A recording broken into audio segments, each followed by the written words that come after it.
we must admit the existence of personal feature. Because there are different controllers for different marginal positions, there are many, many small gods. According to the Bhagavad Gita, any controller who has some specific extraordinary power is a Vibhumati Sattva, or a controller empowered by the Lord. There are many Vibhumat Sattvas, controllers or gods with various specific powers, but the Absolute Truth is one without a second. The Srimad Bhagavatam designates the Absolute Truth, or the Sanam Bonam, as the Param Satyam. The author of the Srimad Bhagavatam, Srimad Vyasadeva, first offers his respectful obeisances unto the Param Satyam, Absolute Truth, and because the Param Satyam, or the ultimate source of all energies, the Param Satyam is the Supreme Person. The God or the controllers are undoubtedly persons, but the Param Satyam, from whom the gods derive powers of control, is the Supreme Person. The Sanskrit word Isvara, controller, conveys the import of God, but the Supreme Person is called the Parameshvara, or the Supreme Isvara. The Supreme Person, Parameshvara, is the Supreme Conscious Personality, and because he does not derive any power from any other source, he is supremely independent. In the Vedic literatures, Brahma is described as the supreme god, or the head of all other gods, like Indra, Chandra, and Varuna. But the Srimad Bhagavatam confirms that Brahma is not independent as far as his power and knowledge are concerned. He received knowledge in the form of the Vedas from the Supreme Person, who resides within the heart of every living being. That Supreme Personality knows everything, directly and indirectly. Individual infinitesimal persons who are part and parcels of the Supreme Personality may know directly and indirectly everything about their bodies or external features, but the Supreme Personality knows everything about both external and internal features. Keep going? Yeah. All right. The word Janmati Asya suggests that the source of all production, maintenance, or destruction is the same Supreme Conscious Person. Even in our present experience, we can know that nothing is generated from inert matter, but inert matter can be generated from the living entity. For instance, by contact with living entity, the material body develops... One second. So, what's good here is to note two things. One is concepts, and the other is definitions. So, on one side you have concepts, and the other side you have definitions. And this helps a lot in understanding more what we just read. So, the first concept is that the conception of God and the conception of Absolute Truth are not on the same level.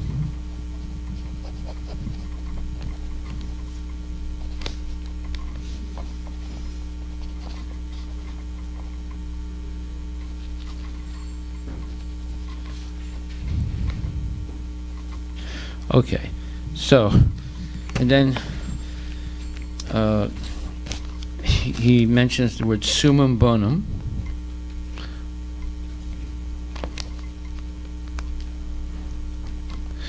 which means the ultimate source of all energies.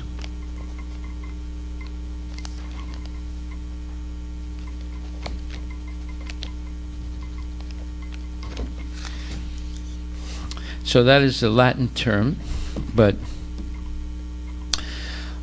it is, and it has sort of, he uses that Latin term, but actually he translates it according to the understanding of Vaishnava philosophy, rather than the original Latin meaning of that term. So, summum bonum, and then later on you'll see that he equates summum bonum to param satyam. So summum bonum and param satyam are equal.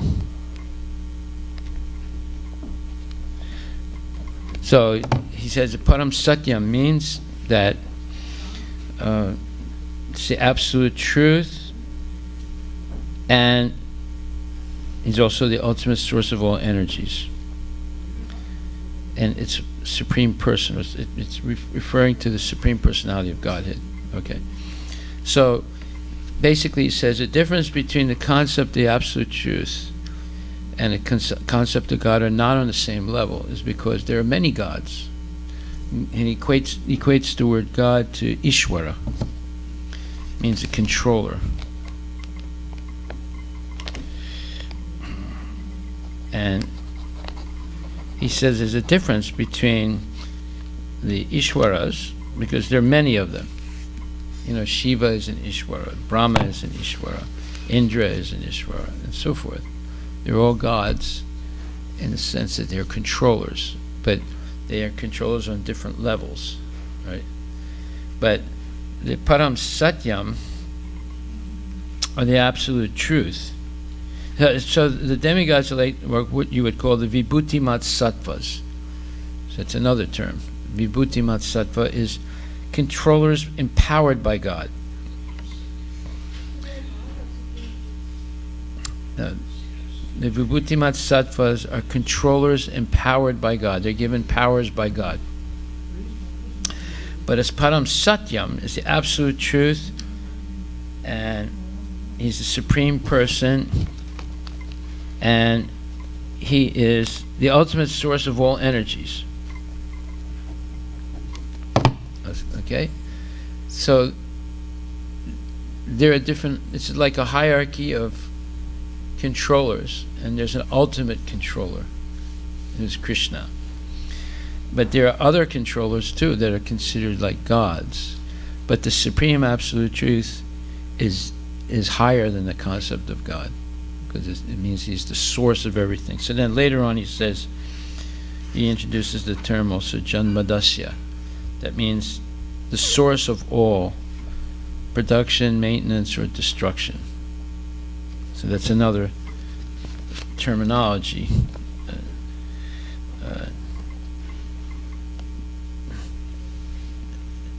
Janmadasya.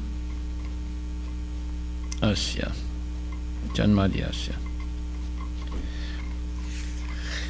So here we just learned a lot of concepts, and we learned many concepts here, and we learned a lot of terminology in just 2 paragraphs. Okay, so let's just go over that again. There are concepts, and there's let's call them definitions of Sanskrit words.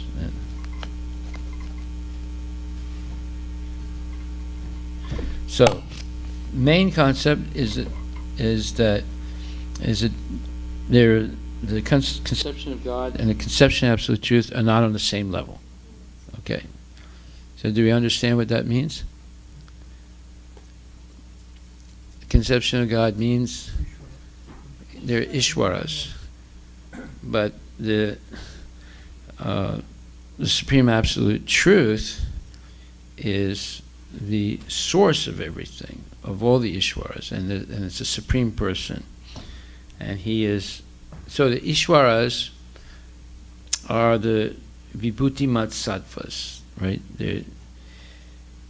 They are controllers that are empowered by God. But a Param Satyam is the Absolute Truth, the Supreme Personality of God, the ultimate source of all energies and all powers. Right? Okay, so that's one. So that first paragraph is explaining the difference between the conception of God and the conception of the Absolute Truth. And he introduced summum bonum, which is a Latin term that equals Param Satyam, which means the ultimate source of all energies, right? And then he introduced the word Ishwara, which means a god or controller. Okay, and then Vibhuti Mat Sattva is a controller empowered by God, so that would be the Ishwaras. Okay, Vibhuti Mat Sattva. All right, and then Two terms for absolute truth, Samam Bonam, Param Satyam. Sumam Bonam and Param Satyam. They mean the same things. The Param Satyam is the absolute truth, or the Supreme Personality of Godhead, the ultimate source of all energies. Okay. And then he makes the point that the Supreme Personality of Godhead is a person, and all the Vimutipat Sattvas are also persons. Right? And this is an important point because everything is personal in the spiritual and material worlds. Now someone would say, well, wait a minute, what about the Mayavadi, what about the Brahmajyoti? Is that personal or impersonal? We say it's impersonal, right? But actually, what is the Brahmajyoti made of? Spirit souls. Infinite spirit souls. So, It's also possible. yeah, they're also persons. So, therefore, everything is personal, right? Even the Brahmajyoti. It seems to be impersonal due to imperfect vision, but it's also full of individual persons, right? That are in the form of pencils of light, right? Okay. All right, so now he also introduced another term, Paramishwara. So Paramishwara differentiates Krishna from the Ishwaras. So that means Paramishwara, the Supreme Conscious Personality.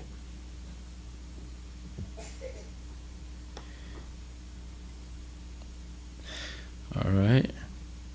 So we see we're learning a lot of definitions of terminology, and this is all related to explaining the difference between the conception of God and the conception of the absolute truth. All right. And so in 2 paragraphs, we covered a huge amount of philosophy and terminology. Okay. And unless you take notes, this will go in one ear and right out the other ear. So if you come late and you don't take notes, you will not be able to follow this, because this is intense stuff, right? So you have to be very sharp and have to take notes. Okay, so now we come to the concept. Now you start again. You read the words Janmadasya. Go ahead. The words Janmadi Asya suggest that the source of all production, maintenance, or destruction is the same Supreme Conscious Person. Even in our present existence, we can know nothing is generated from inert matter, but inert matter can be generated from the living entity. Okay, now that is a concept, see? The scientists today say that things are generated from inert matter, like the Big Bang Theory says everything starts from a point of infinite density and temperature. Well, a point is defined as something that has no dimension. So whatever that means, But the point is that they're trying to say basically that everything comes from inert matter. But here Prabhupada says that we can know that nothing is, even in our present experience, we can know that nothing is generated from inert matter. So this is a major concept. So we have 2 concepts so far. One is difference between God, the concept of God, and the Supreme Absolute Truth, right? So now we have another concept. Nothing is generated from inert matter. However, inert matter is generated from the living entity.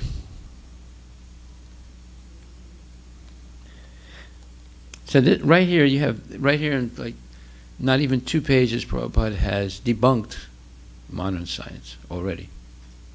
They're claiming everything comes from inert matter. And he's saying, we know from our own experience that nothing comes from inert matter, everything comes from people. or persons. You know, the Supreme Personality of Godhead, there are the demigods, there are individual and living entities, and they, okay, no, it says inert matter, this we have to discuss, inert matter can be generated from the living entity. Do we have an example of that? So inert matter means earth, water, fire, air, ether.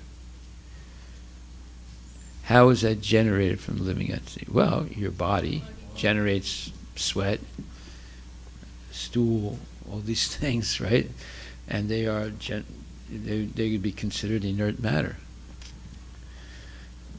So just by studying ourselves, we can understand these major concepts that the scientists can't understand. They're trying to go in the opposite way. Inert matter generates living beings, right?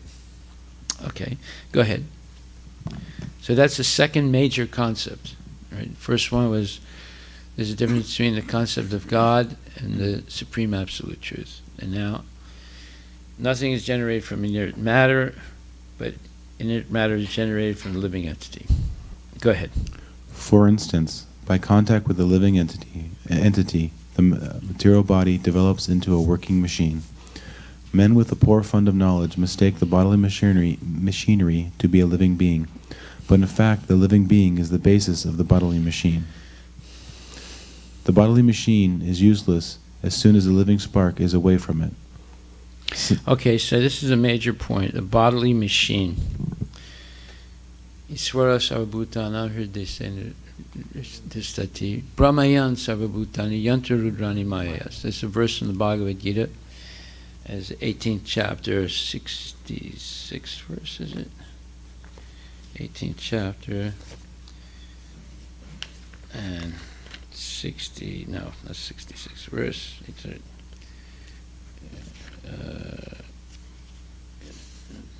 one is it? Okay. It's after the 66th verse.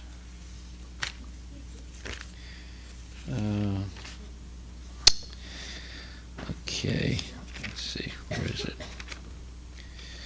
Bhagavad Gita, Ishvara Sarvabhutanam, okay, 61st verse. 1861. So what does it say? It says, the Supreme Lord is situated in everyone's heart, or Arjuna, and is directing the wanderings of all living entities, who are seated as on a machine made of the material energy. So the body we have is compared to a machine made of material energy. So here Prabhupada is talking about the bodily machine. You see? So the bodily machine is a living is a living thing. It's made of matter, but it's a living thing because of the presence of the soul, and it's producing inert matter in the form of perspiration, wax, and stool, and urine, and all these things, right? So those things are not producing the bodily machine. The bodily machine is producing those things. And similarly, Krishna's body is producing the oceans, the mountains, and so forth. Okay, go ahead.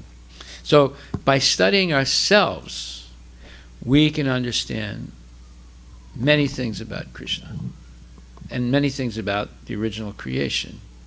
Go ahead. Okay.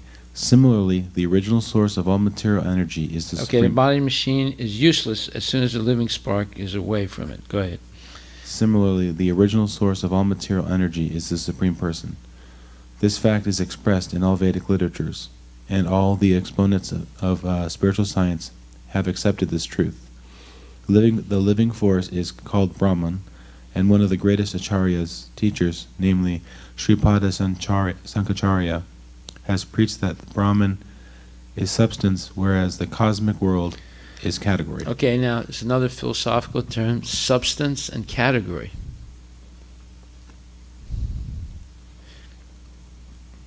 So we're writing down what's called concepts, and also we're writing down definitions of Sanskrit terms, right?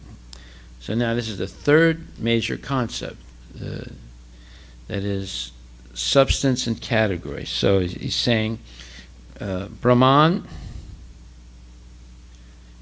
is substance, and the cosmic world is category. All right, now what does that mean? Well, first of all, let's understand one thing.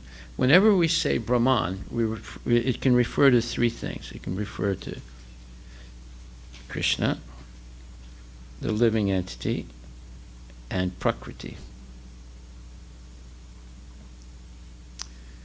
It can refer to those three things.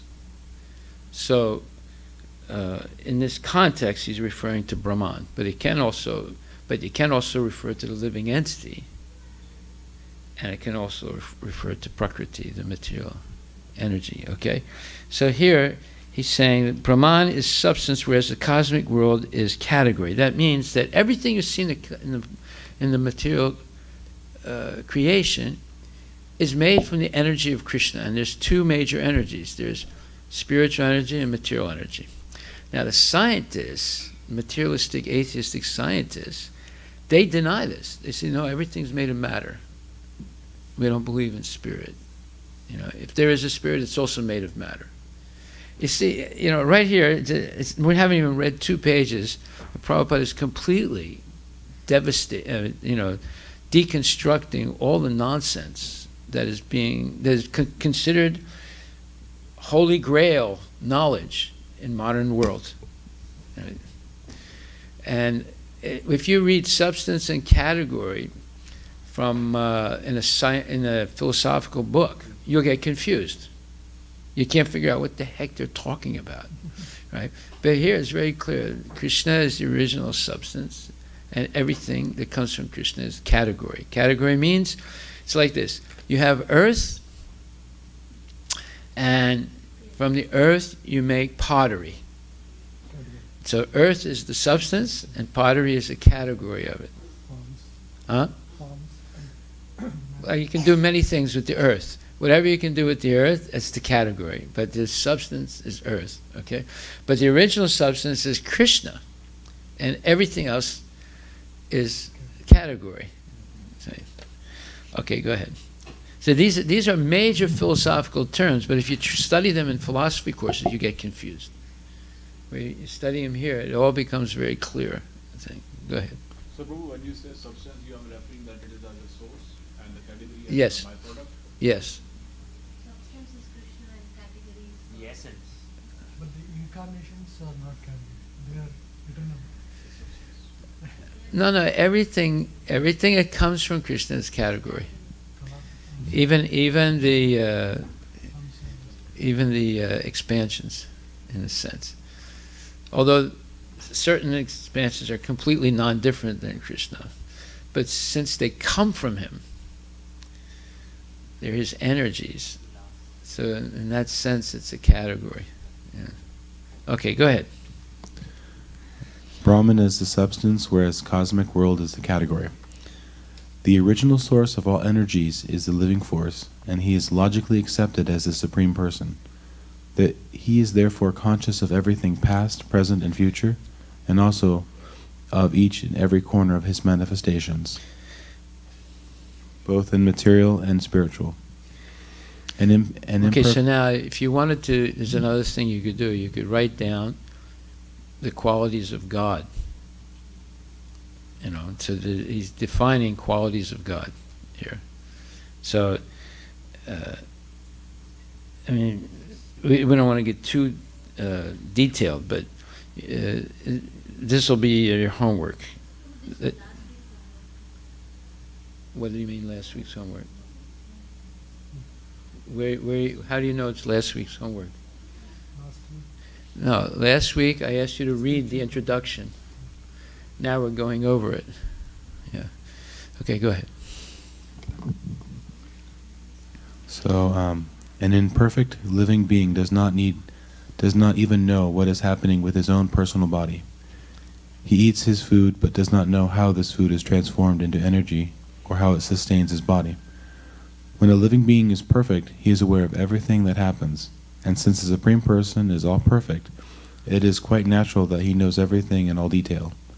Consequently, the perfect personality is addressed in Srimad Bhagavatam as Vasudeva, or one who lives everywhere in full consciousness. Okay, so now you have a definition of the word Vasudeva with a long A. So there's Vasudeva with a short A and Vasudeva with a long A. So that means one who lives everywhere. It refers to Krishna with the long A. One who lives everywhere and in full consciousness.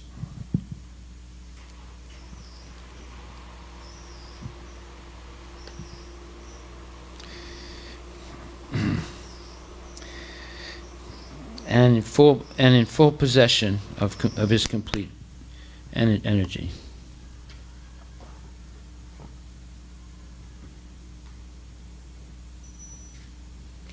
Okay, go ahead.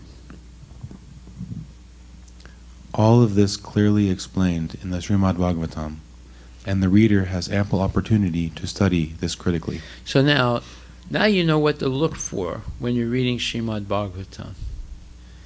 You're going to find out more and more about Param Satyam, or Parameshwara.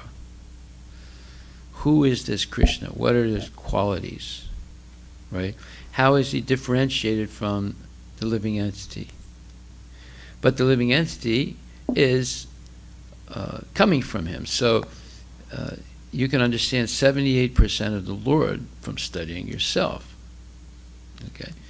But 100% understanding of reality is understanding Krishna. The whole purpose of Bhagavad Gita, the whole purpose of Srimad Bhagavatam is to understand Krishna. And it's not a simple subject, because he's the Supreme Personality of Godhead. Almost 100% of the people in this world don't understand Krishna. Therefore, they're arguing about who is God, what is this, what is that. They never come to any solid conclusion. But Srimad Bhagavatam explains the qualities of God in exacting detail. So if you want to know who is God and you want to be able to explain it to other people, you have to carefully read. This introduction is giving you an idea of what to look for as you're reading throughout the entire Srimad Bhagavatam. So he says here, all this is explained in Srimad Bhagavatam, and the reader has ample opportunity to study this critically. That is, you can critically understand what is the difference between the living entity and God. Because people don't understand God, they'll accept anybody as God. Right? Somebody does a little bit of magic, they think he's God, because they don't understand what are God's qualities. Right? Okay, go ahead. In the modern age, Lord Sri Chaitanya Mahaprabhu preached the Srimad Bhagavatam by practical demonstration. It is easier to penetrate into the topics of the Srimad Bhagavatam through the medium of Sri Chaitanya's causeless mercy. Therefore, a short sketch of his life and precepts is inserted herein to help the reader understand the real merit of Srimad Bhagavatam. So basically he's saying you can't understand Srimad Bhagavatam unless you understand Lord Chaitanya and his pastimes, because his pastimes demonstrate the knowledge of Krishna. He is Krishna himself, but his pastimes will demonstrate the knowledge of Krishna. So it is easier, let's say it like this, easier to penetrate into the topics of the Srimad Bhagavatam through the medium of Sri Chaitanya's causeless mercy. Okay, go ahead.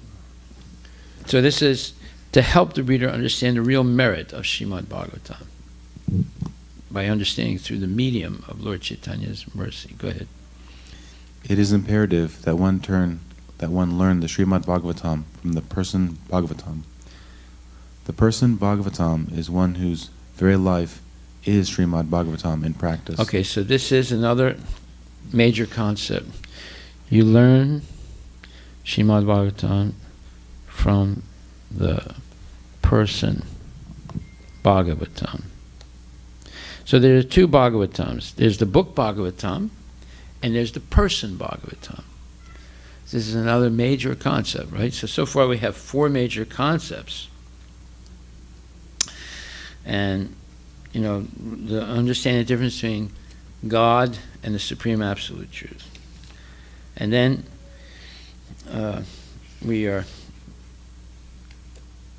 that nothing is generated from inert matter. Inert matter is generated from a living entity.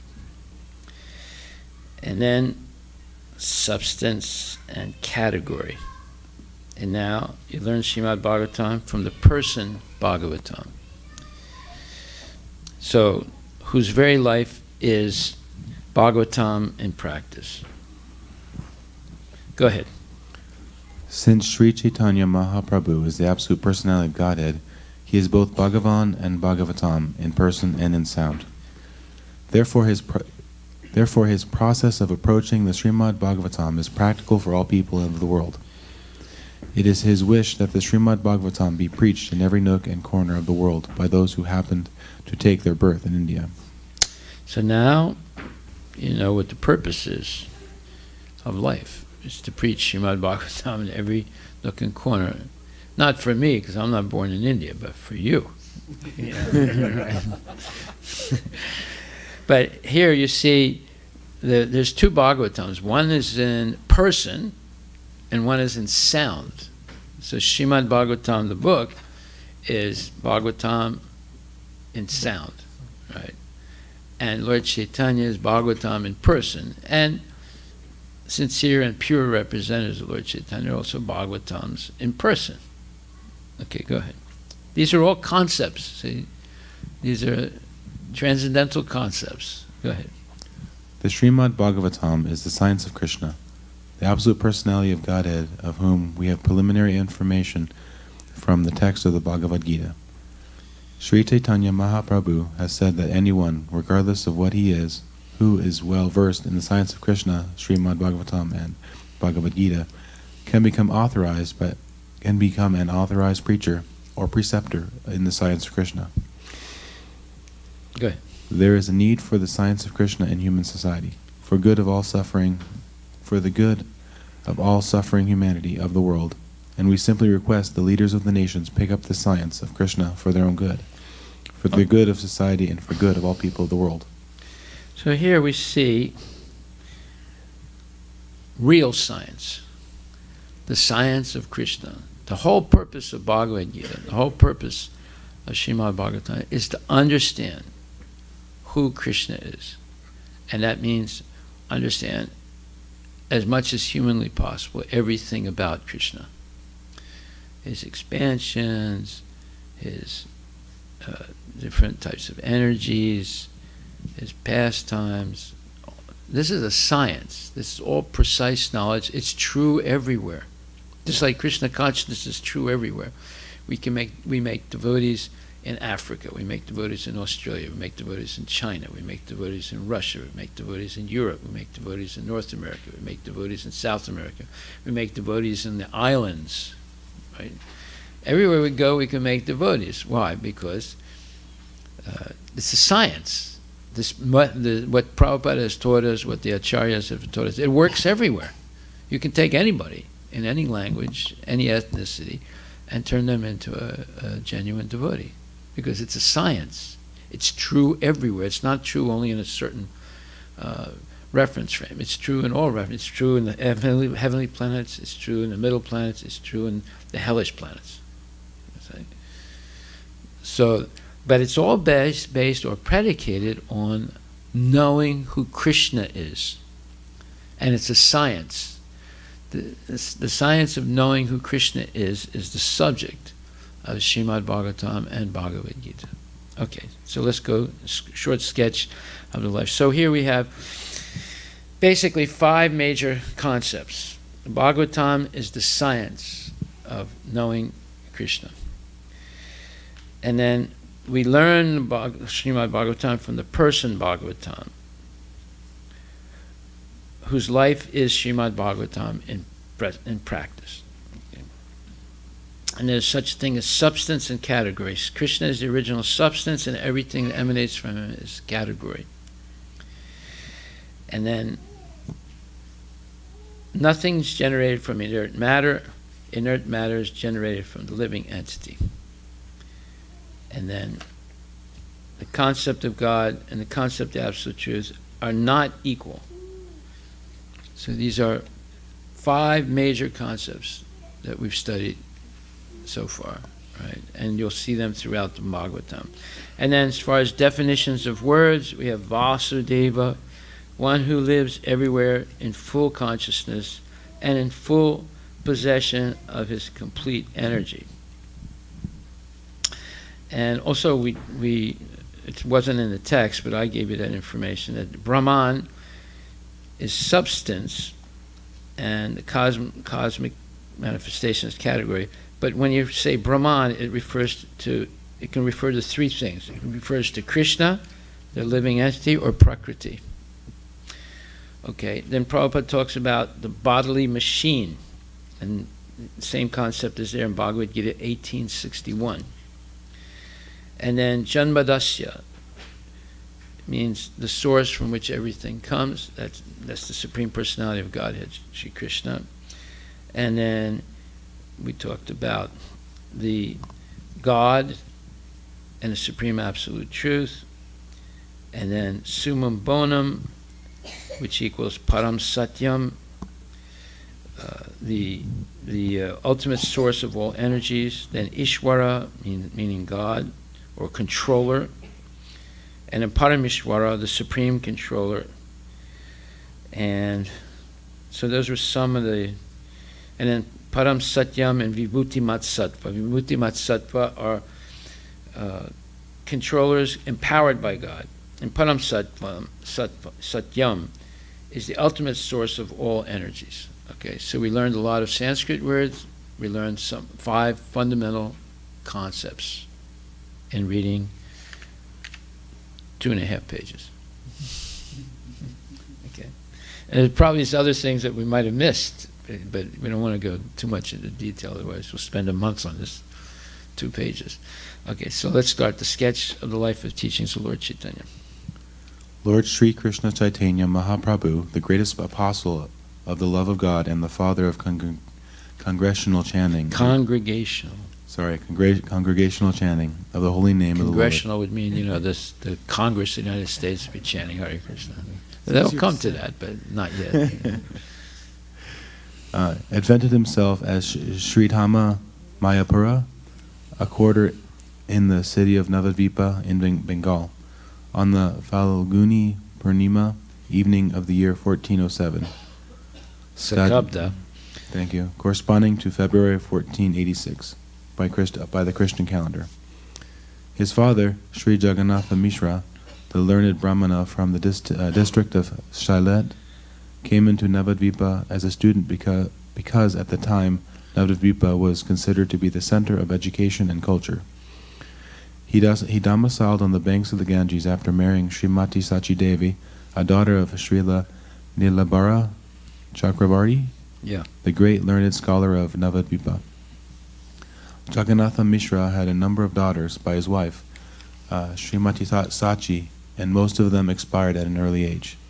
2 surviving sons, Sri Visapura and Visvarupa and Vishwambara, thank you, became the last of the object of their parental affection. The 10th and youngest son, who was named Vishwambara, later became known as Nimai Pandita, and then, after accepting the renounced order of life, Lord Sri Chaitanya Mahaprabhu. The Lord Sri Chaitanya... Vishwambara means he's like the controller of the world? Is that it? Sustains, okay, sustains the world. Go ahead. Lord Sri Chaitanya Mahaprabhu exhibited his transcendental activities for 48 years and then disappeared in the year 1455, Skadaba at Puri. For his first 24 years, he remained in Navadvipa as a student and householder. His first wife was Srimati Lakshmi Priya, who died in an early age when the Lord was away from home. When he returned home from East Bengal, he requested by his mother to accept a second wife, and he agreed. He was requested by his mother. Yeah. His second wife was Srimati Vishnupriya Devi, who bore the separation of the Lord throughout her life because the Lord took the order of sannyasa at the age of 24, when Srimati Vishnupriya was barely 16 years old. After taking sannyasa, the Lord made his headquarters at Jagannatha Puri. Due to the request of his mother, Srimati Sachi Devi, the Lord remained for 24 years at Puri. For 6 years of this time, he traveled continuously all over India, and especially throughout the southern India, preaching the Srimad Bhagavatam. Okay, so look, we're not going to read all this. We're going to jump to some major points. Otherwise, we don't have enough time to read the whole thing. Okay, so this was your assignment to read. How many people actually read the introduction? Okay, you did, you did, you did, you did. Okay, so we're not going to read the whole thing. So we're going to jump to major points. So let's go to page 11. So what was explained here was Chankazi, who tried to stop the Sankirtan movement. And then Lord Chaitanya organized what's called the civil disobedience. In a few hours, he assembled 100,000 people, and they had hundreds and hundreds of mridangas and kartals, and they were chanting, and they surrounded the house of the Kazi. You can visit his house today in Mayapur. It's still there. This only happened 500 years ago, a little more than 500 years ago. But Prabhupada says, this incident shows clearly that the Lord was not a so-called timid Vaishnava. A Vaishnava is a fearless devotee of the Lord. And for the right cause, he can take any step suitable for the purpose. Arjuna was also a Vaishnava devotee of Lord Krishna, and he fought valiantly for the satisfaction of the Lord. Similarly, Vajrangaji, or Hanuman, was also a devotee of Lord Rama, and he gave lessons to the non-devotee party of Ravana. The principles of Vaishnavism are to satisfy the Lord by all means. A Vaishnava is by nature a non-violent, peaceful living being, and he has all the good qualities of God. But when the non-devotee blasphemes the Lord or his devotee, the Vaishnava never tolerates such impotency. So let's discuss this, because if someone insults Krishna or insults Prabhupada or attacks devotees, what should we do? Well, if someone attacks, they can't, well, it's possible they can attack Krishna, the deities. So what should we do? We should put our life on the line to stop it. Okay. But now let's say someone insults Krishna or Prabhupada. What should we do? We have three choices.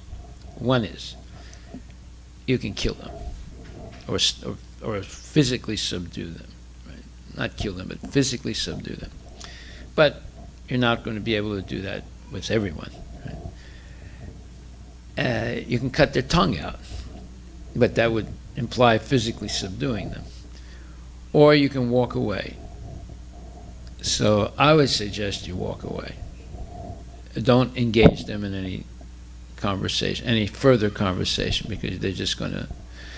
There's another thing you can do. That is, if you're strong enough, philosophically and emotionally, you can convince them to stop. I forgot that. So cutting the tongue out or killing them is the same thing, right? Being able to subdue them philosophically, not everyone's capable of doing that. And if you're not capable of doing it, you'll just make the situation worse. They'll blaspheme more. Or you can walk away. Okay. So it's good to remember this, because sometimes devotees get a little confused. They don't know what to do. Like right in the temple,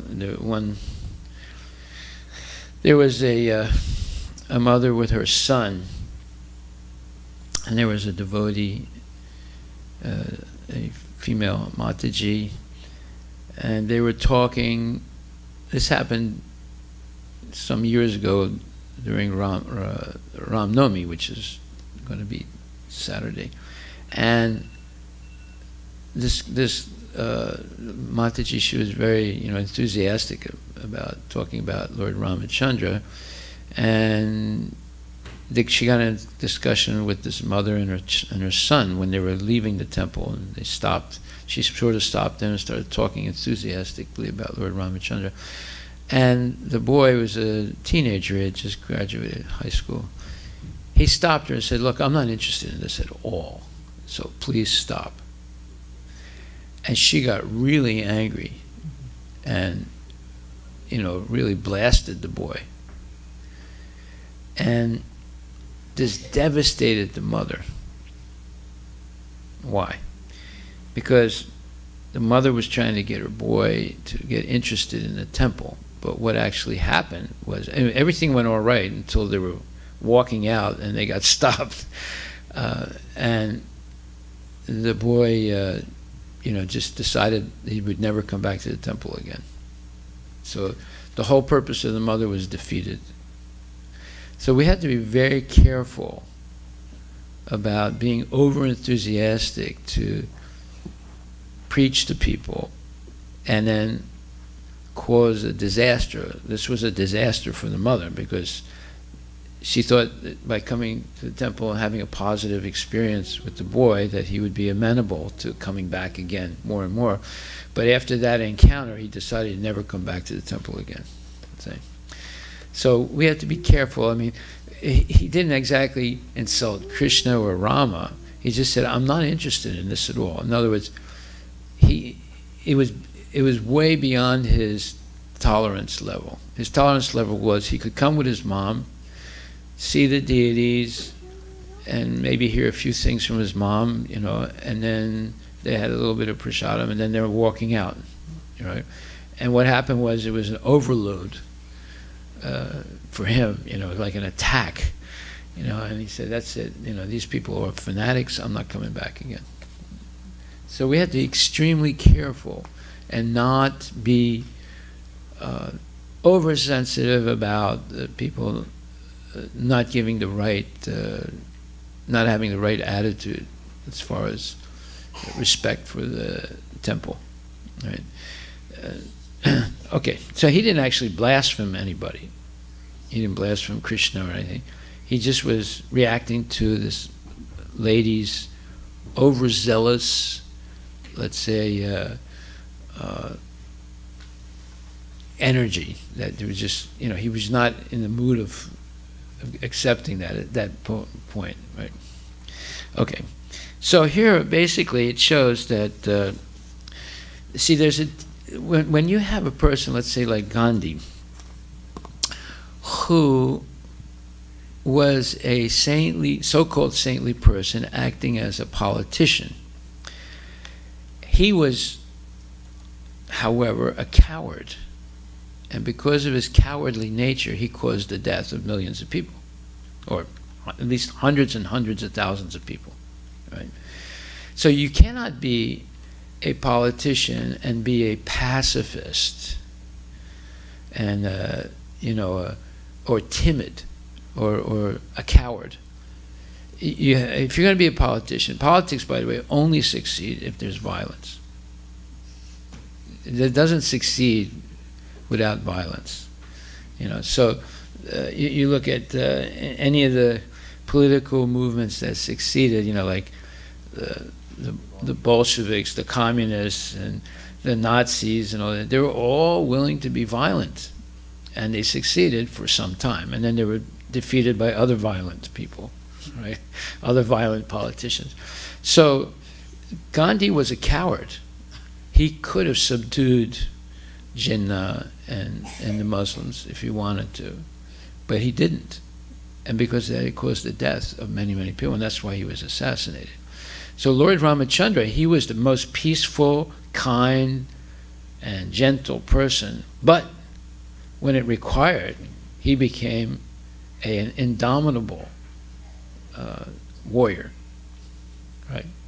So if someone is claiming to be a politician or some kind of protector of the Dharma or whatever, they have to be willing to be violent sometimes in a surgical way, not in an abusive way. Okay, so this incident clearly shows that the Lord was not a so-called timid Vaishnava. Okay, so in order to be courageous, you have to have faith in Krishna, and you have to be willing to fight for the right cause. You just can't be willing to fight at any drop of a dime, but when it's the right time and the right cause, then you have to be willing to fight. Otherwise, it's actually, you just can't sit there and hear blasphemy of the Lord, or blasphemy of Prabhupada, or people attacking other devotees, or whatever. It has to be a certain point of no zero tolerance when there's. But you have three choices: either you kill the person and cut their tongue out, right, or you convince them to stop because you have the skill and the diplomacy to stop them, or you walk away. Except in a case where someone is attacked physically, then you have to defend. Okay. So now let's go forward.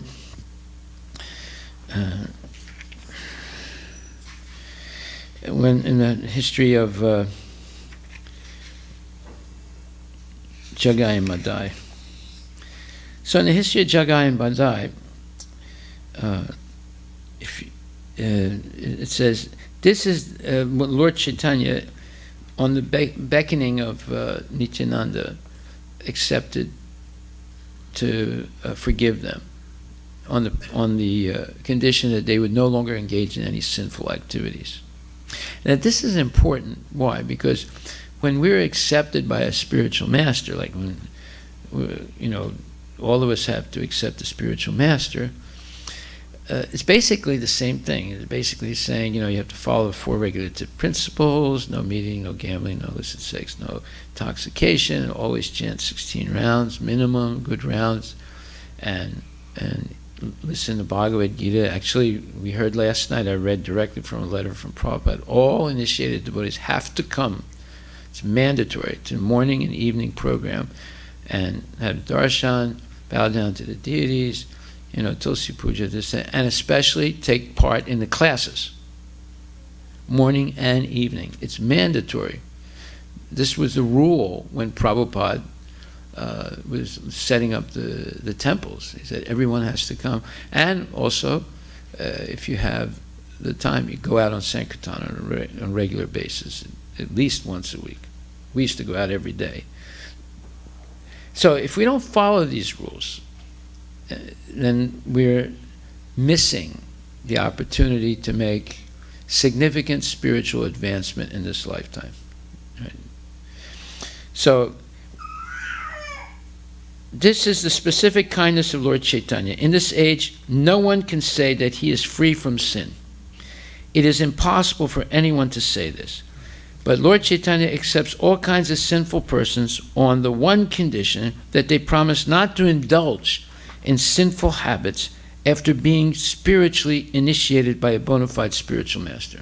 It's a very important point, because just like Jagai and Madai, when we accept Guru, we're promising that we're not going to engage in any more sinful activities. And because of that, he's giving us a pass for all our past sins, right? In other words, we're being purified of all our past sins, because unless you are sinless, you cannot engage in regulated devotional service for the rest of your life. Therefore, one symptom that we are actually endeavoring to be sinless is following strictly the temple schedule. That is one symptom. Because if you follow strictly the temple schedule, there's very little time for sense gratification. I mean, you have to take rest early, you have to wake up early, you have to be on time for Mangal Arati, you have to work, and then you have to come back at night and actually you have to take 2 showers a day, and then you have to come for the evening program. If you do that, you will see that you will make tremendous spiritual advancement, and there's very little time or no time for sense gratification if you do that. But if you don't do it, then there's plenty of time for sense gratification. And it's very easy to become lax in your spiritual life. And you'll see that it's very hard to maintain sinless life when we relax on following the morning and evening schedule. Okay.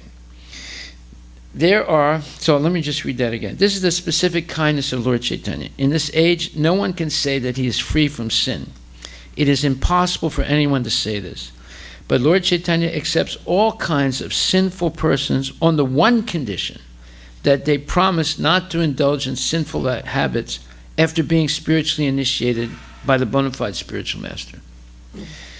There are a number of instructive points to be observed in this incident of the two brothers. In this Kali Yuga, practically all people are of the quality of Jagai and Madai. If they want to be relieved from reactions to their misdeeds, they must take shelter of Lord Chaitanya Mahaprabhu, and after spiritual initiation, refrain from those things which are prohibited in the Shastras. The prohibitory rules are dealt with in the Lord's teachings to Srila Rupa Goswami. So, we can read that.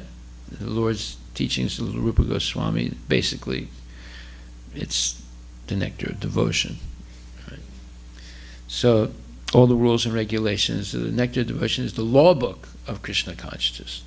All the laws that we have to follow. And you'll see it's very detailed.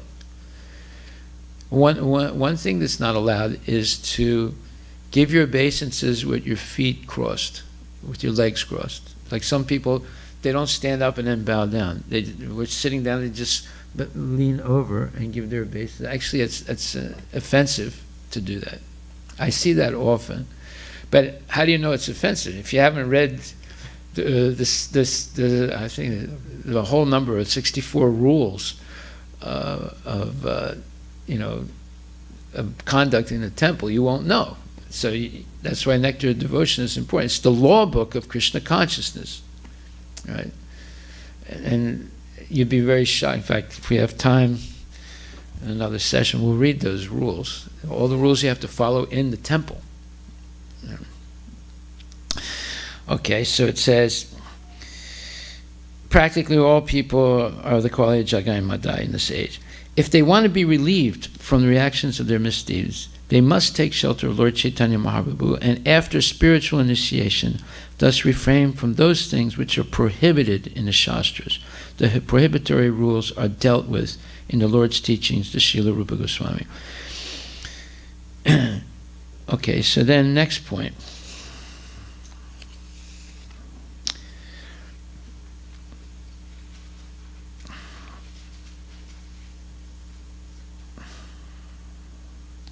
Okay, the Lord takes sannyas. There was no reason that the Supreme Personality of Godhead should take sannyas, because sannyas is a reformatory ashram. One time I mentioned this in a GBC meeting, a whole bunch of sannyasis got angry at me, because I said it was a reformatory ashram. But that's what it is.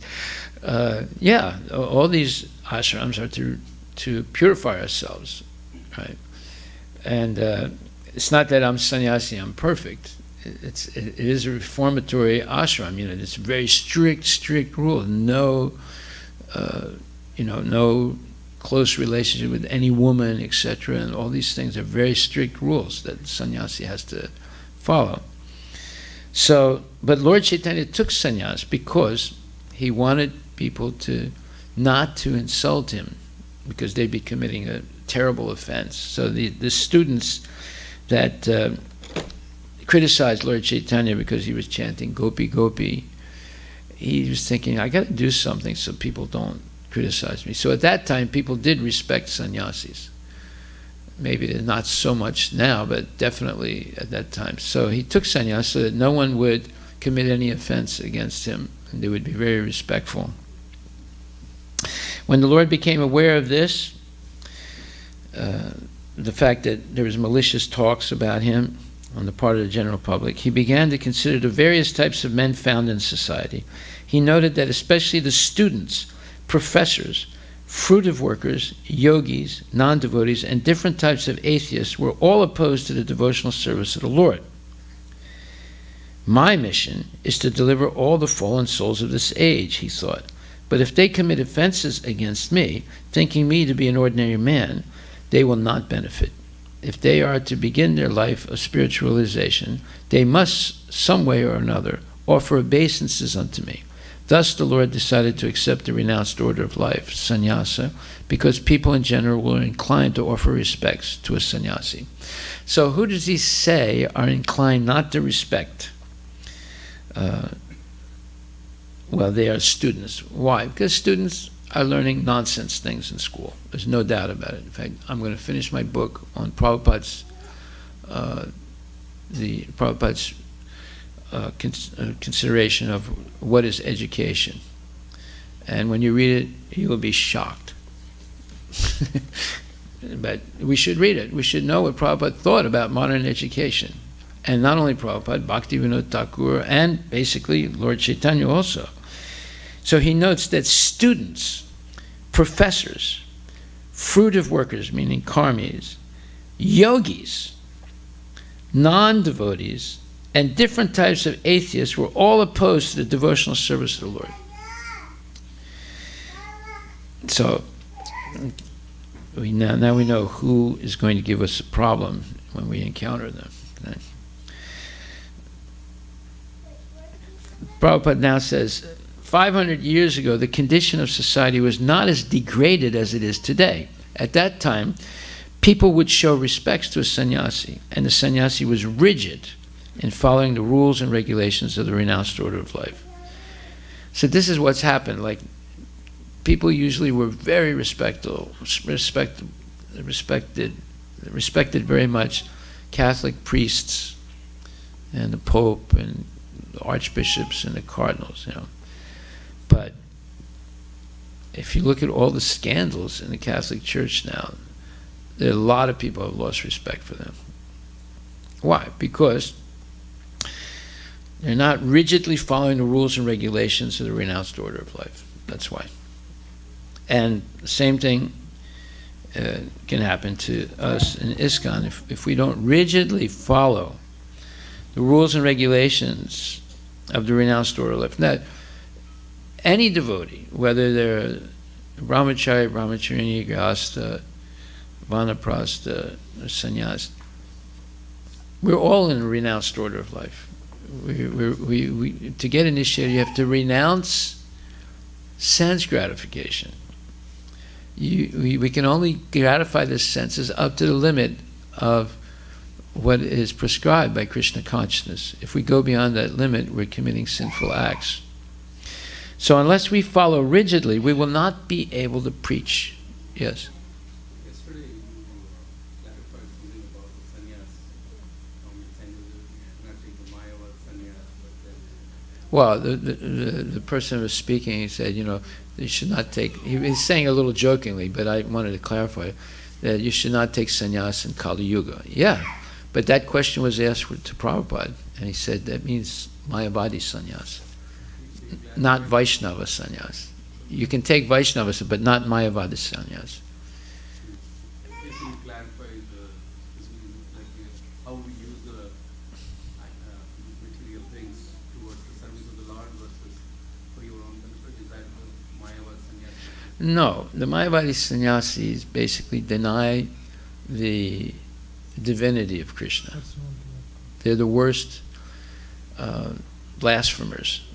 So actually, they're not really respectable because they're blaspheming the Lord, worse than the atheists. Say, atheists say God doesn't exist. Mayavadis say specifically Krishna is not God. You know, so to say, you know, to give a sweeping statement that, you know, God doesn't exist, okay, that's bad. Right? But to specifically name Krishna as being an ordinary person with a material body, that is severe, the most severe type of insult. So one should not take Mayavad sannyasi, because Mayavadi sannyasis believe that they become God themselves. by becoming a sannyasi. They refer to each other. They say hello by saying Namo Narayanaya. You know. Okay. All right. So Sri Chaitanya Mahaprabhu was not very much in favor of the renounced order of life in this age of Kali, but that was only for the reason that very few sannyasis in this age are able to observe the rules and regulations of sannyasa life. Sri Chaitanya Mahaprabhu decided to accept the order and become an ideal sannyasi so that the general populace would show him respect. One is duty-bound to show respect to a sannyasi, for a sannyasi is considered to be the master of all varnas and ashramas. So, this becoming an ideal sannyasi, well, all of us should become ideal sannyasis, whether we have the robes of the sannyasis or not. Because everyone, as soon as you say, I'm a devotee of Krishna, everyone's going to start watching you with a magnifying glass. And if they see that you are acting like a nonsense, then they say, oh, I'm not going near these people because they're no different. They're worse than the karmis. The karmis, at least, you know, we expect them to be nonsense, but the person is claiming to be devotee. It's like a $3 bill. Is there such a thing as a $3 bill? No, there's no such thing. So, therefore, one cannot say I am a devotee if they're a nonsense. You know, it's incongruous. It doesn't make sense. A devotee has to be exemplary in their behavior, clean, gentle, self-controlled, speak gently, and so forth. Okay. While he was contemplating accepting the sannyasa order, it so happened that Keshava Bharati, a sannyasi of the Mayavadi school and resident of Katwa in Bengal, visited Navadvip and was invited to dine with the Lord. When Keshava Bharati came to his house, the Lord asked him to award him the sannyasa order of life. This was a matter of formality. The sannyasa order is to be accepted from another sannyasi.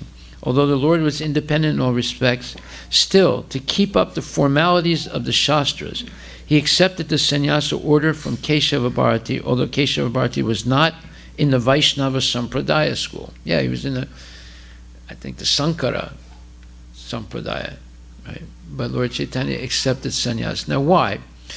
The idea of keeping the formality of the Shastras, or keeping up the formality of the Shastras, is an important point. Like, for example, Haridas Thakur, he was named Namacharya by Lord Chaitanya, but yet he stayed away from the Jagannath Puri temple.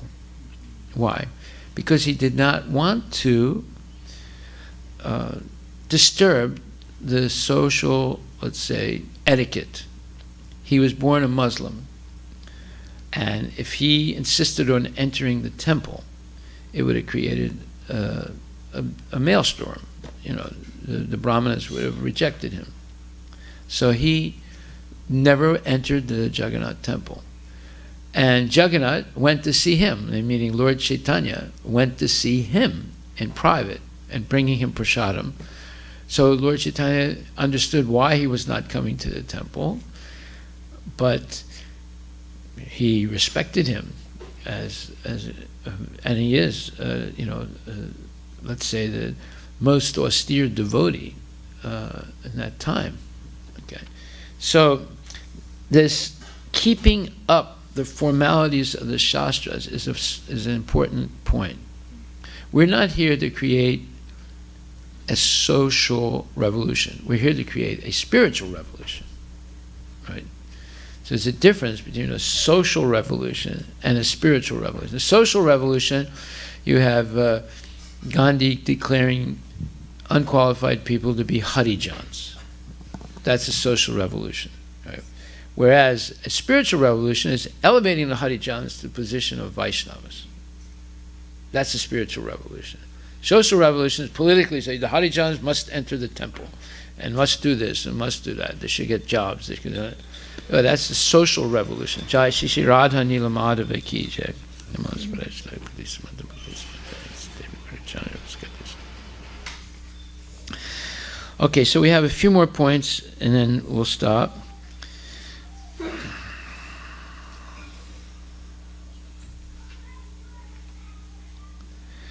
Okay, so in the history with Sarvabhauma Bhattacharya, he was the foremost scholar of the Vedas. He was a Vedantist. But he was a Mayavadi. Mayavadis call themselves Vedantists. They claim to know the Vedas.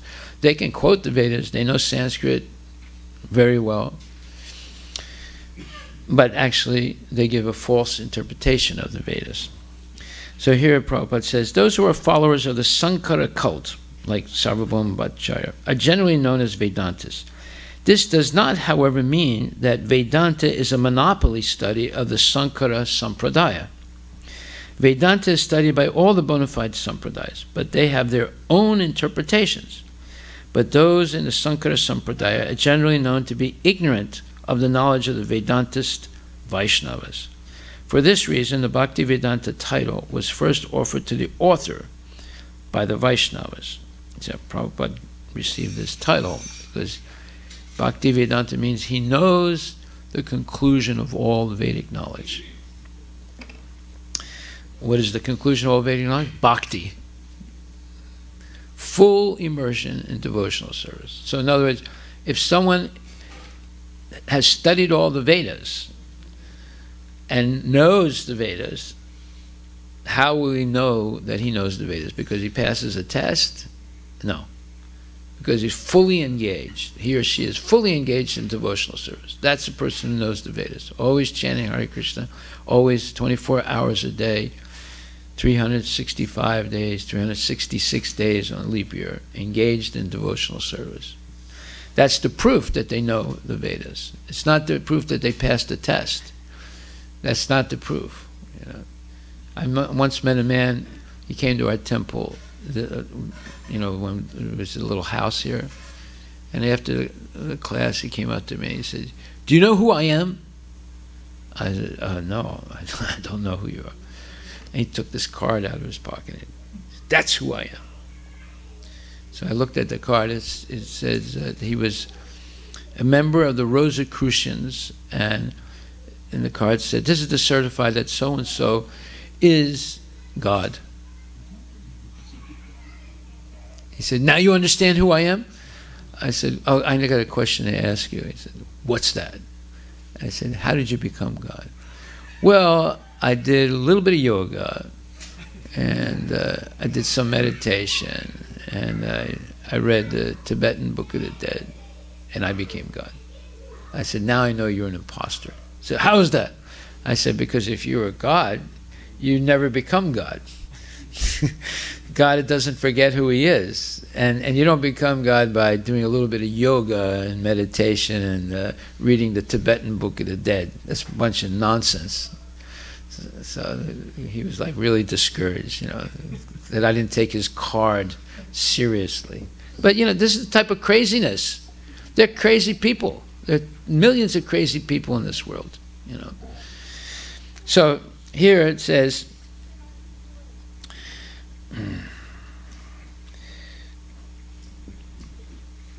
but those in the Sankara Sampradaya are generally known to be ignorant of the knowledge of the Vedantist Vaishnavas. For this reason, the Bhaktivedanta title was first offered to the author by the Vaishnavas. The Lord agreed to take lessons from Bhattacharya on the Vedanta. Okay, so in other words, Sarvabhauma Bhattacharya thought that Lord Chaitanya was a sentimentalist because he was chanting Hare Krishna. And he thought that this is not what a sannyasi should do. A sannyasi should sit down and study the Vedanta from the Sarirak Bhasya of Sankaracharya. The Mayavad interpretation of Vedanta. Sarirak Bhasya was Sankaracharya's commentary on Vyasadeva's Vedanta. Okay. But Lord Chaitanya listened to him for 7 days straight and didn't ask one question. So Sarvabhauma Bhattacharya was very curious. How come you don't have any questions?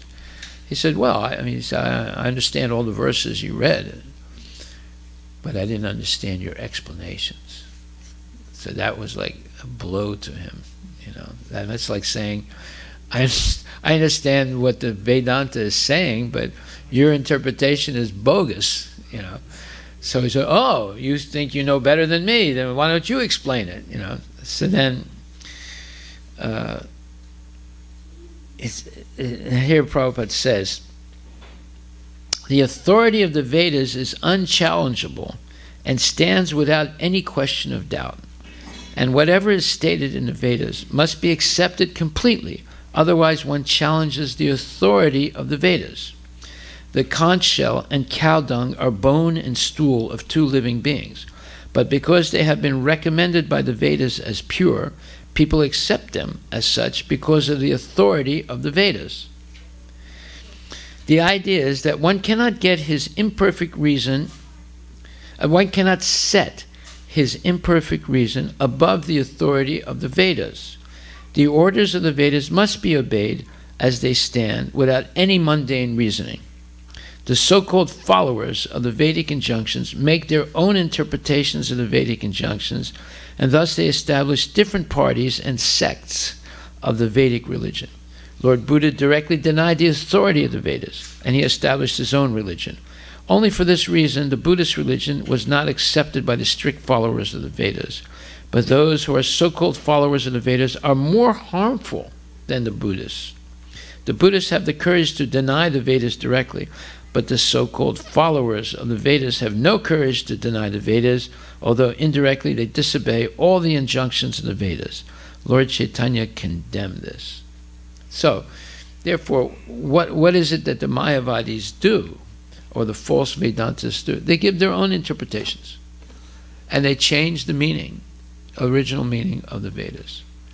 And that is not allowed in Vedic study. So there might be things we don't understand, or that might seem to be paradoxical or contradictory. That's because the subject matter of the Vedas is transcendental. But if we wait patiently, the answers will be given so that we do understand. All the answers are there in the Srimad Bhagavatam. So if we patiently read it, all the answers to our questions, our doubts, what seems contradictory, what seems irrational, they'll all be answered if we just go on listening respectfully. So one time, Prabhupada was talking about meat eating, and that how it said, mamsa kadati iti mamsa, that meat eating is permitted under certain restrictions in the Vedas. So this one Dr. Patel said, I reject that. If that's in the Vedas, I reject it. And Prabhupada said, you can't reject it, it's in the Vedas. No, I'm against this meat eating. I don't care if the Vedas said. He said, no, you can't. You have to understand why it says that certain people or class of people are allowed to eat meat, but under very strict conditions. He said, I don't care. I'm against meat eating. He said, listen, he said, you cannot reject what's in the Vedas. They are a priori truths. But you can listen to why the Vedas allow it. So you say, here Lord Chaitanya is saying the same thing, that you cannot reject anything in the Vedas. And if you don't understand, you will understand over time. Just be patient. The answers are there. So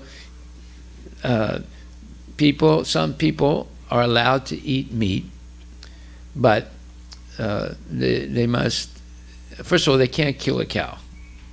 But they have to slaughter the animal themselves and say this mantra, mamsa kadati iti mamsa, which means, I am killing you now, my dear poor lamb, but I accept that in the next life you will kill me in the same way.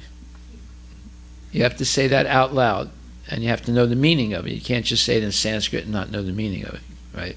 And you can only do it on the full moon night once a month. And it has to be a black lamb.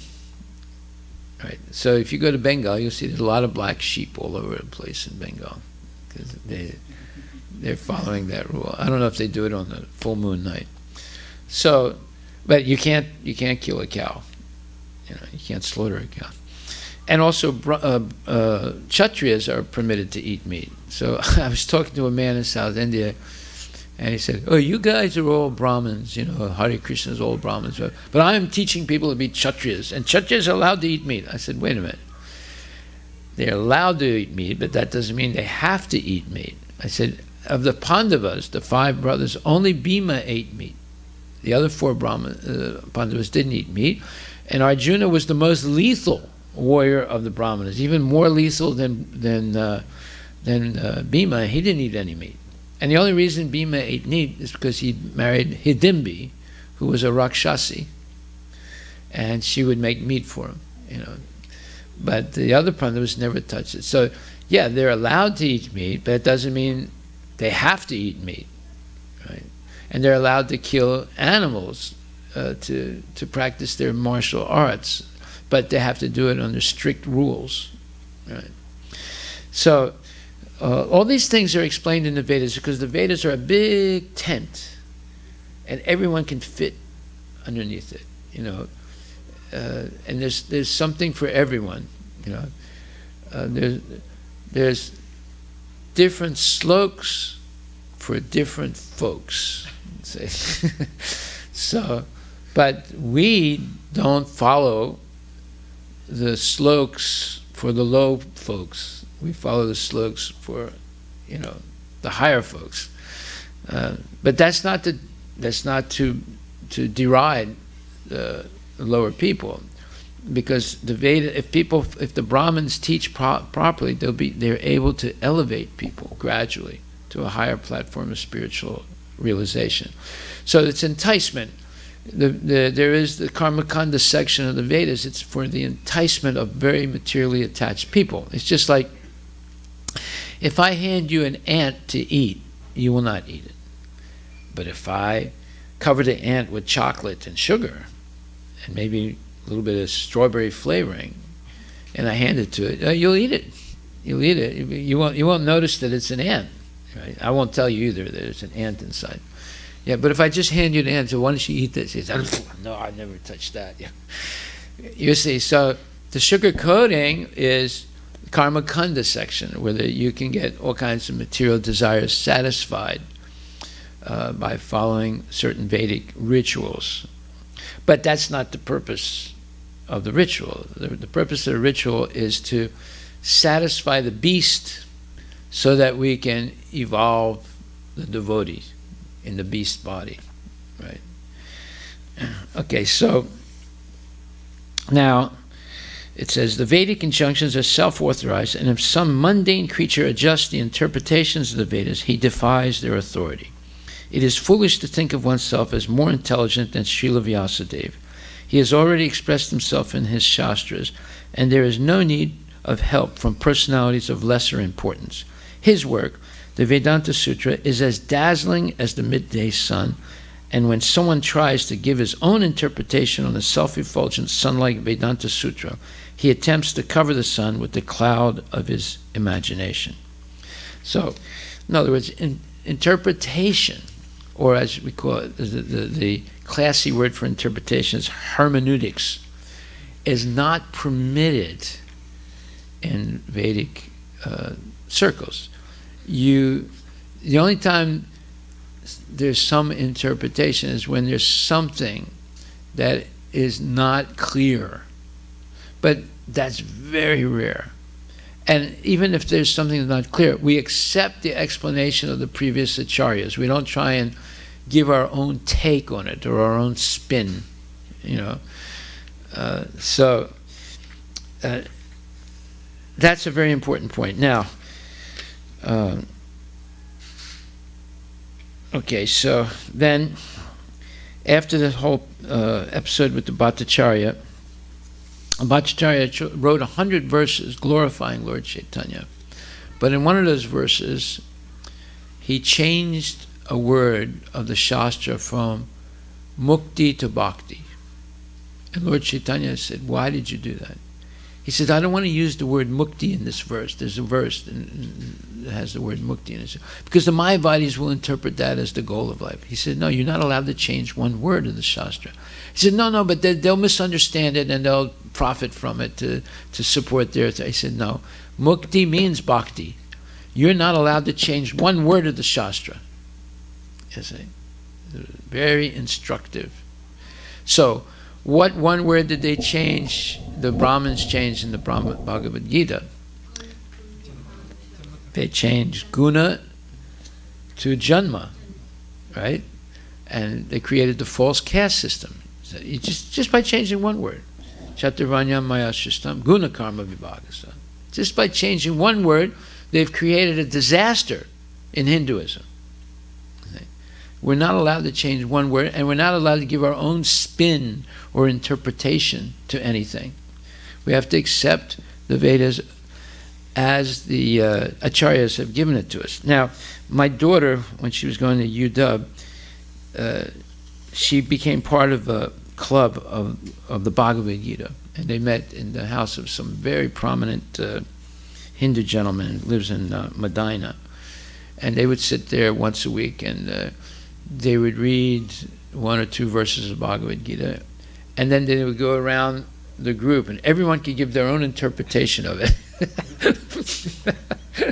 They were all over the place with their interpretations, and they thought they were studying the Bhagavad Gita. You see, this is what you learn in college. You learn to be a Mayavadi speculator. Yatamat tatapat. There's many interpretations, there's many truths. But no, that's not allowed in the Vedic tradition. Okay, so now I'm going to jump to near the end, where it says, devotional service is conducted. This is on page 39 of this edition. Devotional service is conducted, and we'll be finished in about 10 minutes. Devotional service is conducted under two categories, namely primary practice and spontaneous emotion. When one can rise to the platform of spontaneous emotion, he can make further progress by spiritual attachment, feeling, love, and many higher stages of devotional life for which there are no English words. Okay? So he's talking about sadhana bhakti and raganuga bhakti. Sadhana bhakti is following rules and regulations. Raganuga bhakti is no more rules and regulations because you have spontaneous love for the Lord, and it's a huge subject in which there are no equivalents in English for the stages, the words that describe the stages of extreme states of love. See, in other words, our understanding of love, through I don't know, psychology courses, Freudian psychology, Jungian psychology, this psychology, that psychology, it doesn't come anywhere near the explanations of the Nectar of Devotion and Srimad Bhagavatam of the higher states of love. So when Lord Chaitanya discussed with Ramananda Roy, they went up to the point where Ramananda Roy said, well, he quoted a verse from Brahma. He said, you just stay in your position and hear regularly Srimad Bhagavatam and Bhagavad Gita. And Lord Chaitanya said, aha, that's good.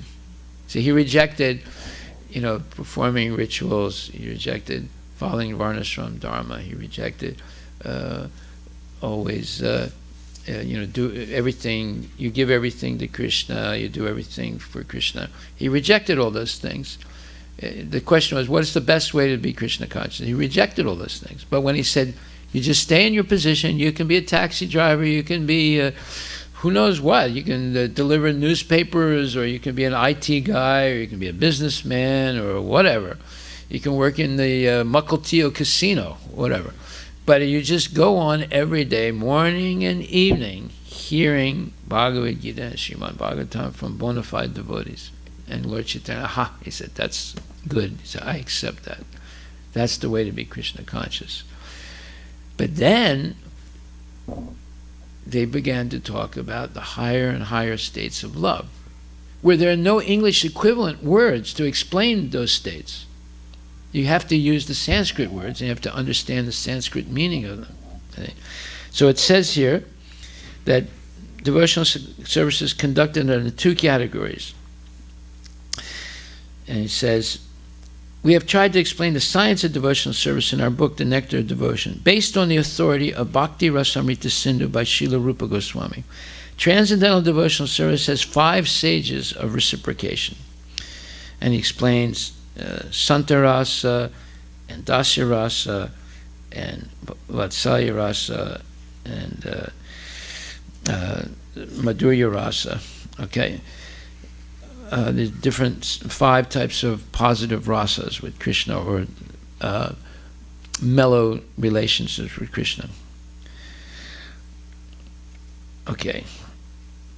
And then, but before that, there's something that he said is very important. He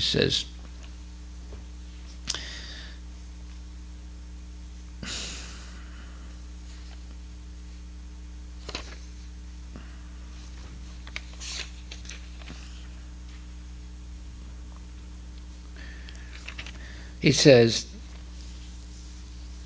the Lord taught the Goswami, he's talking about Rupa Goswami, about devotional service, comparing it to a creeper, and advised him to protect the bhakti creeper most carefully against the mad elephant offense against the pure devotees.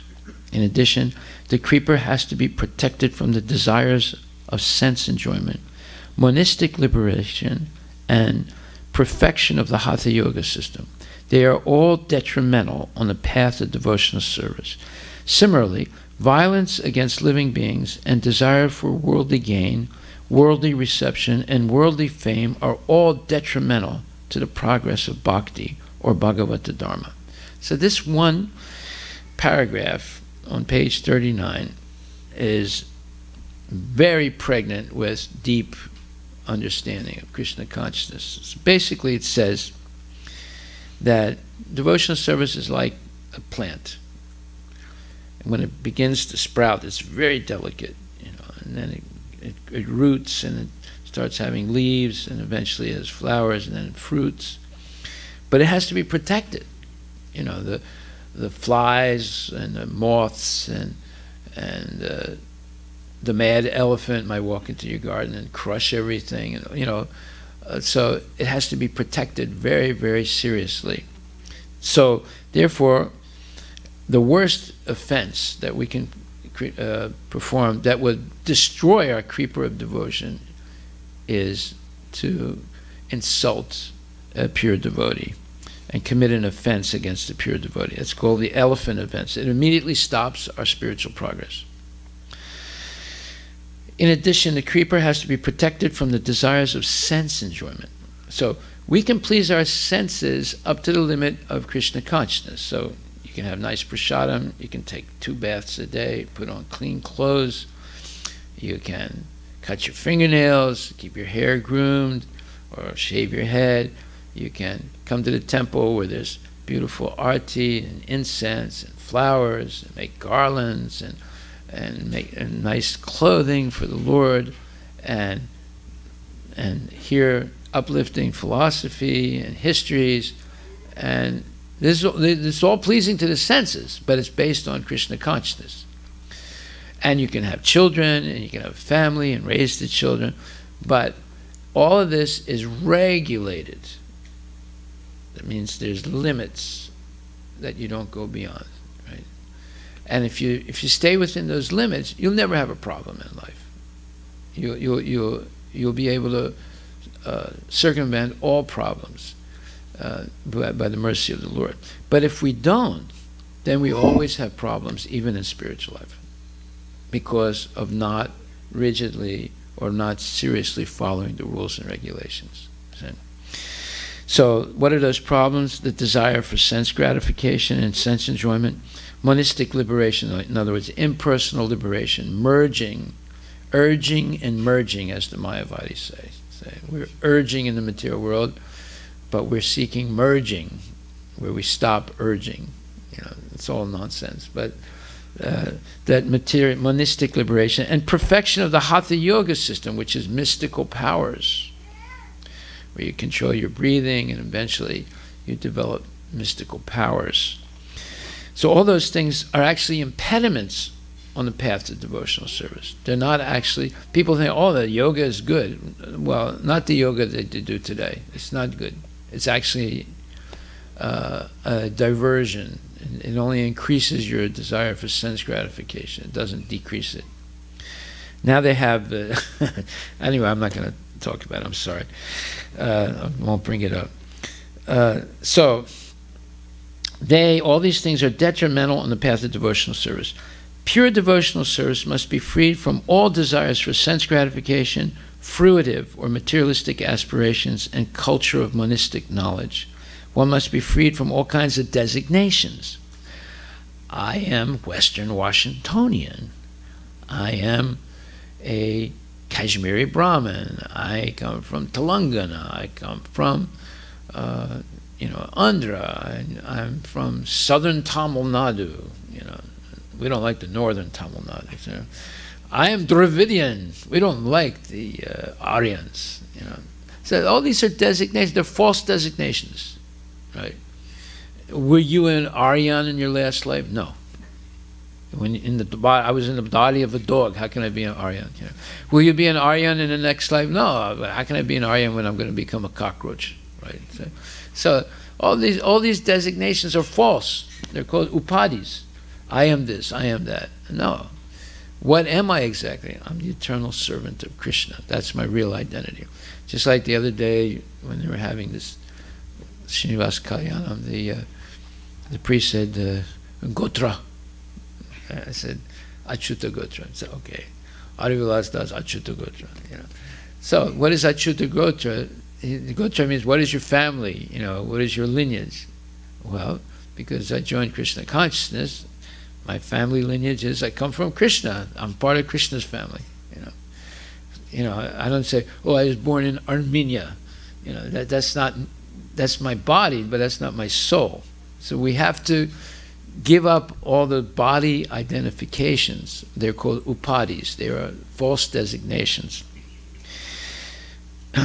So then it says, as long as there is the desire to enjoy sensually or to become one with the Supreme or to possess mystic powers, there is no question of attaining the stage of pure devotional service. Okay. And then finally it says, the Lord left only 8 slokas of his instructions in writing, and they are known as the Siksastika. All other literatures of his divine cult were extensively written by the Lord's principal followers, the 6 Goswamis of Vrindavana and their followers. The cult of Chaitanya philosophy is richer than any other, and it is admitted to be the living religion of the day with the potency for spreading as Vishwadharma or universal religion. We are glad that the matter has been taken up by some enthusiastic sages like Bhaktisiddhanta Saraswati Goswami Maharaj and his disciples. We shall eagerly wait for the happy days of Bhagavata Dharma or Prema Dharma, inaugurated by Lord Sri Chaitanya Mahaprabhu.